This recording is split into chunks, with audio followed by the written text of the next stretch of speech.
बातम्या आणि बरंच काही. नमस्कार, मी सुद्धा महाराष्ट्र खबर न्यूज मध्ये आपल्या सगळ्यांचं स्वागत. मुंब्र्यातील अमृतनगर परिसरात काल संध्याकाळी एका जुन्या इमारतीच्या दुसऱ्या मजल्यावरील गॅलरीचा स्लॅब कोसळल्याची गंभीर घटना घडली आहे. या दुर्घटनेमध्ये 6 जण स्लॅब खाली अडकले होते. बचाव पथकाने तातडीने सर्वांना बाहेर काढलं. मात्र उपचार दरम्यान 13 वर्षीय मुलगी आसमा कादर शेख हिचा दुर्दैवी मृत्यू झाला. याबाबत समोर आलेल्या माहितीनुसार 27 जुलै 2026 रोजी सायंकाळी सुमारे 7:16 जनता बेकरी जवळील दर्गा गल्ली अमृतनगर मुंब्रा येथे घडली आहे.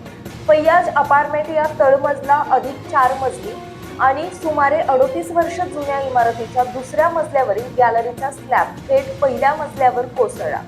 घटनेची माहिती मिळताच अग्निशमन दल, ठाणे महानगरपालिका आपत्ती व्यवस्थापन कक्ष, TDRF, पोलीस आणि टोरंट पॉवरसह विविध यंत्रणांनी घटनास्थळी धाव घेत बचाव कार्य सुरू केले. या कारवाईमध्ये 6 रहिवाशांना सुरक्षितपणे बाहेर काढण्यात आलं. त्यापैकी 5 जण सुखरूप असून गंभीर जखमी झालेल्या 13 वर्षीय आसमा कादर शेख हिला कळवा येथील छत्रपती शिवाजी महाराज रुग्णालयात दाखल करण्यात आले. मात्र वैद्यकीय अधिकाऱ्यांनी तिला मृत घोषित केलं. दरम्यान सुरक्षेच्या कारणास्तव फैयाज अपार्टमेंट ही इमारत पूर्णपणे रिकामी करण्यात आली. या इमारतीतील सुमारे 70 ते 80 रहिवाशांचे तात्पुरते स्थलांतर ठाणे महानगरपालिकेच्या शाळा क्रमांक 78 आणि 123 मध्ये सुरू करण्यात आले.